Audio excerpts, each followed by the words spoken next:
लीजिए सुनिए आचार्य चतुर्सेन शास्त्री के लिखे उपन्यास वयम रक्षा माह का भाग 93 पराक्रम का संतुलन मेरी यानी समीर गोस्वामी की आवाज में। प्रबल पराक्रमी मारुति ने भगवती सीता को देख लिया, उन्हें आश्वासन भी दे दिया, उनका संदेश और चिन्ह भी प्राप्त कर लिया, परंतु अभी उनका कार्य पूरा नहीं हुआ। उन्होंने विचार किया कि अब मुझे अपने बल से शत्रु के पराक्रम का संतुलन भी करना चाहिए, परंतु ये कैसे हो। इस समय उनके प्राणों का मूल्य बहुत था, उन्हें संदेश श्री राम को देना था, परंतु जब उन्होंने जान लिया कि युद्ध अनिवार्य है तो उन्होंने ये भी निर्णय कर लिया कि शत्रु के पराक्रम का संतुलन भी कर लेना परम आवश्यक है।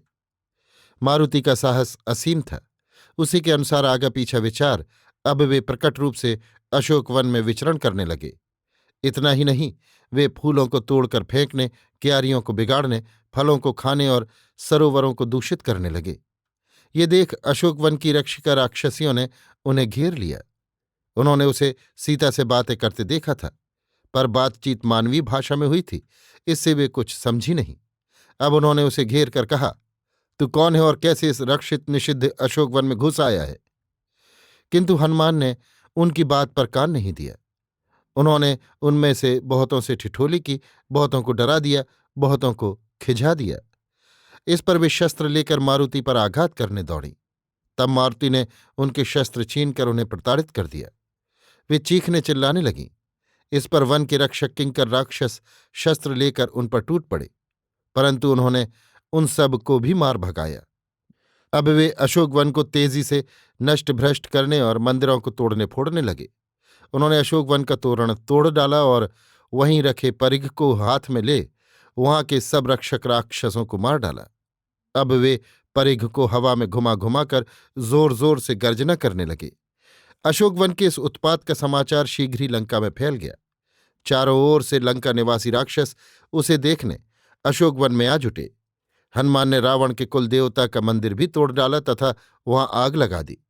ये सूचना पा अशोक वन के रक्षकों का अधिपति प्रहस्त पुत्र जाम्बमाली स्वयं धनुष बाण ले, रक्त वस्त्र पहन, रथारूढ़ हो अशोक वन में आया। उसने देखा एक वानर कुलदेवता के भग्न शिखर पर परिघ हाथ में लिए निर्भय खड़ा है। उसने हनुमान को बाणों से छा दिया, परंतु उन्होंने उसकी सारी ही चेष्टाओं को विफल कर दिया।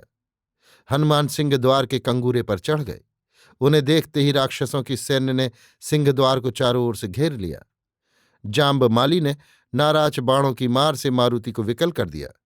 तब हनुमान ने सिंह विक्रम से छलांग मारकर जाम्बमाली की छाती में वो परिघ वेग से घुमाकर दे मारा, जिससे जाम्बमाली खून बमन करता हुआ भूमि पर गिर गया।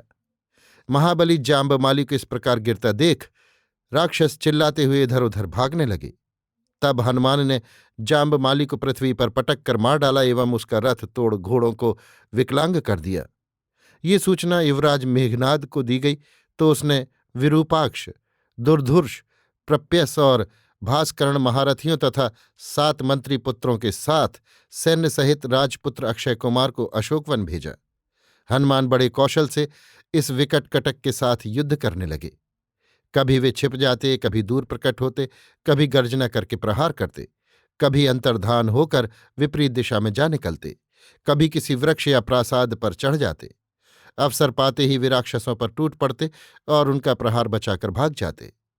एक वानर का ऐसा लाघव साहस तथा बल देख सुनकर लंका में आतंक छा गया। चारों ओर से उन पर बाण वर्षा हो रही थी। स्थान स्थान पर उनके अंग से रक्त निकल रहा था, परंतु वे दुर्मद राक्षसों से युद्ध करते ही जाते थे। अक्षय कुमार बड़ा धनुर्धर था। लक्ष्यवेध का उसे बड़ा घमंड था। उसने 3 बाण हनुमान के मस्तक पर मारे। इस पर क्रुद्ध हो मारुति उछलकर अक्षय कुमार के रथ पर चढ़ गए। अनेक राक्षस भटों के संरक्षण में रहते हुए भी उन्होंने अक्षय कुमार को रथ से खींचकर भूमि पर ला पटका। मुहूर्त भर दोनों योद्धाओं में मल्ल युद्ध हुआ। अंत में हनुमान ने अक्षय कुमार के वक्ष को लातों से रौंद डाला, जिससे वो छटपटाता हुआ मर गया। अक्षय कुमार के निधन से राक्षस सैन्य में बड़ा रोष छा गया। सब राक्षस सेनापति योद्धा शस्त्रों की अंधाधुंध वर्षा करने लगे, परंतु मारुति फिर अंतर्धान हो गए। उन्हें ढूंढने को राक्षस इधर उधर दौड़ने तथा कोलाहल मचाने लगे। सारी ही लंका में वानर का आतंक छा गया। अक्षय कुमार के निधन से संतप्त और असंयत मेघनाद स्वयं रथ पर चढ़ अशोक वन में आया। मेघनाद के अभियान से सारी ही लंका में उद्वेग फैल गया। उसके रथ घोष तथा धनुष टंकार से बारंबार उत्तेजित राक्षस सैन्य जय घोष करने लगे। महाबली इंद्रजित ने आते ही हनुमान को बाणों से ढांप लिया। वे जिधर भी जाते उधर ही बाणों में घिर जाते। इंद्रजित का ये हस्तलाघव और कौशल देख मारुति बड़े आश्चर्यचकित हुए। उन्होंने देखा यही एक अजेय योद्धा है जिसका सामुख्य नहीं किया जा सकता। उन्होंने समय काल और कूटनीति का आश्रय ले युद्ध त्याग दिया और हाथ उठाकर इंद्रजित से कहा, हे वीर, मैं दूत हूं और अवध हूं, परंतु मैं अपना अभिप्राय केवल रक्षेंद्र की सेवा में ही निवेदन कर सकता हूं। मैंने केवल आत्मरक्षार्थ युद्ध किया है, आक्रमण नहीं किया। इंद्रजित ने आज्ञा दी कि इस वानर को बांधकर रक्षेंद्र की सेवा में ले जाया जाए। राक्षसों ने रस्सियों से बांधकर पीड़ा देते हुए रक्षेंद्र की सेवा में ले गए। बहुत से राक्षस उन पर मुक्कों से प्रहार कर रहे थे, पर हनुमान बिना प्रतिकार किए चल रहे थे। मारुति रावण की सभा में पहुंचे।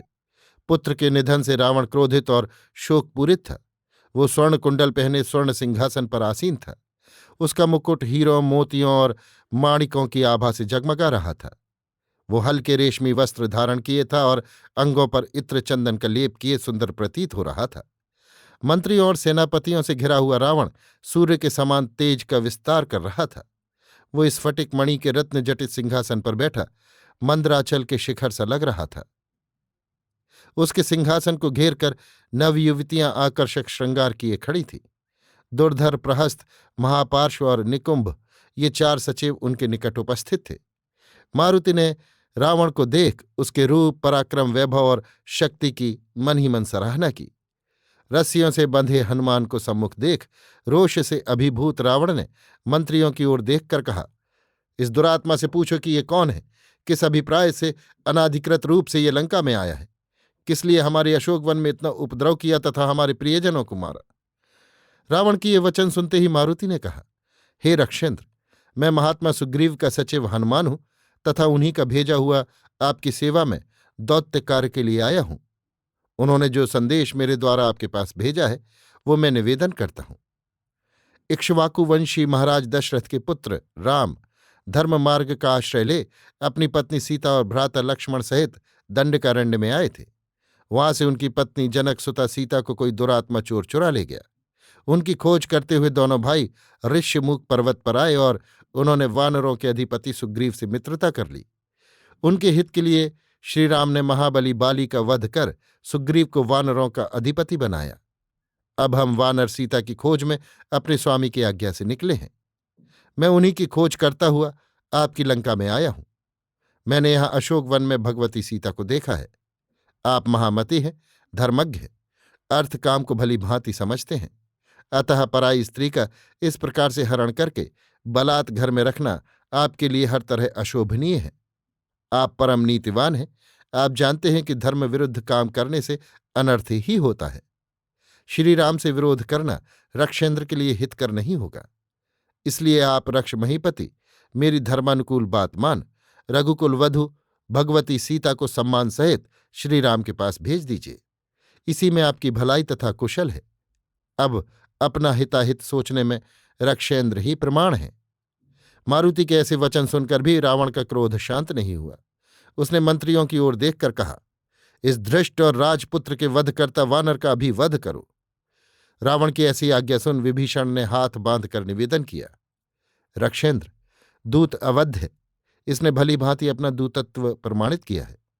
आप धर्मात्मा तथा प्रतापी सप्तद्वीपपति हैं। दूतवध से आपका यश कलंकित होगा। इसलिए आप राजधर्म तथा सत्य धर्म का विचार कर इस धृष्ट दूत के लिए कोई राजोचित दंड का विधान कीजिए। इस पर रावण ने क्रुद्ध स्वर में कहा, किंतु इस पापिष्ठ ने अशोक वन में बिना हमारी अनुमति के जाकर वहां उपद्रव करके एवं वहां के राक्षसों का हनन करके दूतोचित कार्य नहीं किया, अतः इसका वध ही ठीक है। विभीषण ने कहा, महिदेव प्रसन्न हो, इस मूर्ख ने भीषण कर्म किया है। इसका अपराध अतुलनीय है, तथापि ये दूत है। दूत का वध अनुचित है। अपराधी दूतों के लिए वध के अतिरिक्त अनेक दंड विधान है, यथा अंगभंग, ताड़न, छेदन, मुंडन, तप्तशला का दाह आदि। पर दूतवध अश्रुत है, अनुचित है। आप महिदेव हैं, धर्मनीति के आचार्य हैं। शास्त्राचार को समझने, उस पर यथावत आचरण करने तथा लोकाचार के पालन करने में आप पृथ्वी में सब देव दैत्य असुर नागजनों में अद्वितीय हैं। इसलिए आपके द्वारा इस दूत को मृत्युदंड देना उचित नहीं है। तब मंत्री प्रहस्त ने हाथ बांध विभीषण के समर्थन में कहा, महिदेव, प्राणदंड का भागी वो शत्रु है जिसने इस तुच्छ को यहां भेजा है। मारने से अपयश ही प्राप्त होगा। ये शत्रु का सेवक है, अतः उन्हीं के हित की बात सोचना इसका धर्म है। ये पराधीन है, इसलिए भी अवध है। ये जाकर आपके शत्रु उन दोनों उद्दंड भाइयों को प्रेरित कर यहां ले आए। आप देव दैत्य सभी से अपराजेय हैं। लंका के महाबली राक्षस युद्ध के लिए उत्सुक हैं। इसलिए इस क्षुद्रदूत का वध कर लंका के सुभटों को आप निराश मत कीजिए। रावण विभीषण और मंत्रियों के वचन सुनकर बोला, अच्छा, यदि ये अवध है तो मेरी आज्ञा से इस दुरात्मा को बांधकर अपमानपूर्वक लंका की गली गली और राजमार्ग चतुष्पथों पर घुमाया जाए।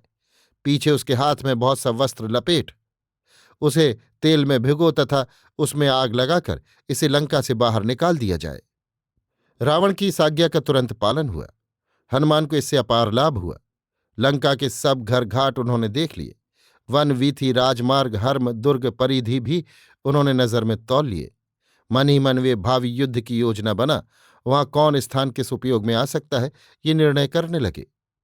राक्षस कोलाहल करते, उनका तिरस्कार करते, चीखते चिल्लाते, लात मुक्कों से उन्हें मारते धकेलते नगर में घुमाने लगे।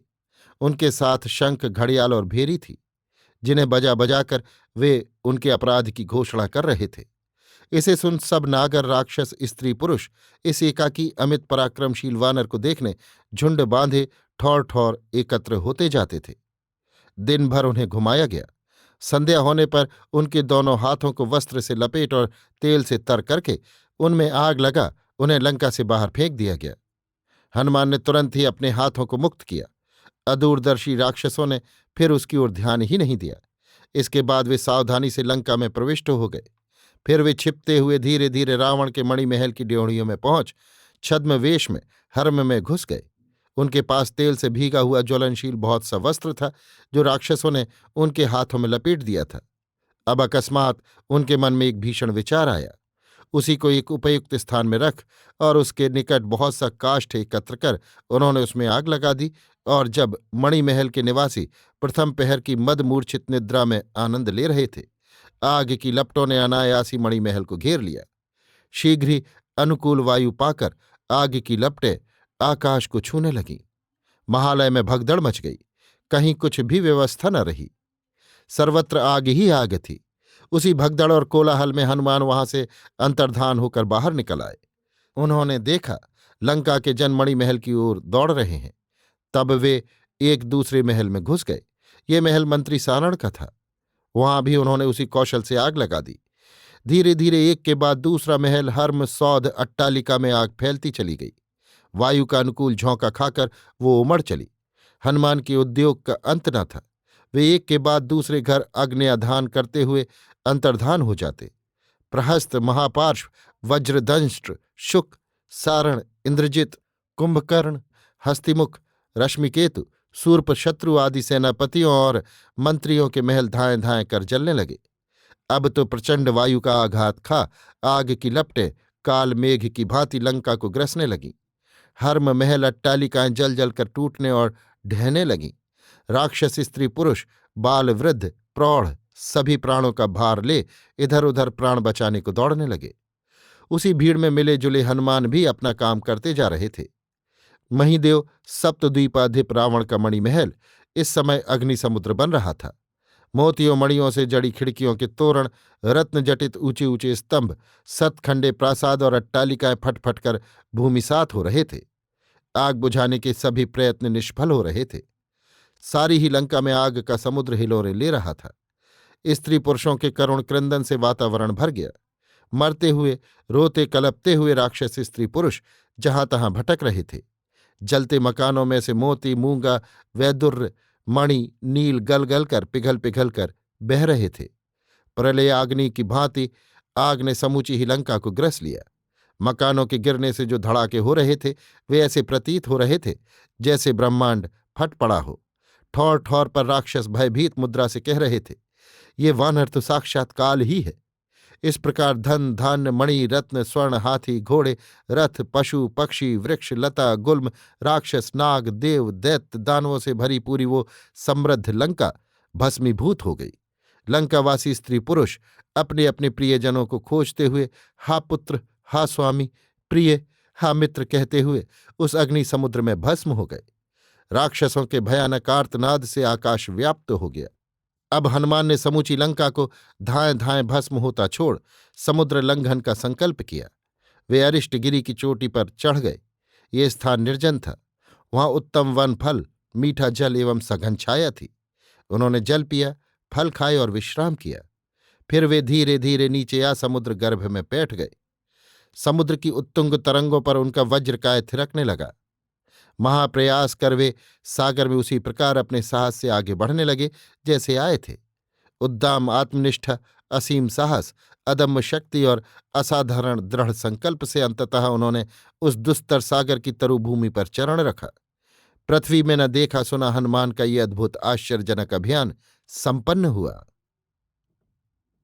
अभी आप सुन रहे थे आचार्य चतुर्सेन शास्त्री के लिखे उपन्यास वयम रक्षामः का भाग 93 पराक्रम का संतुलन, मेरी यानी समीर गोस्वामी की आवाज में।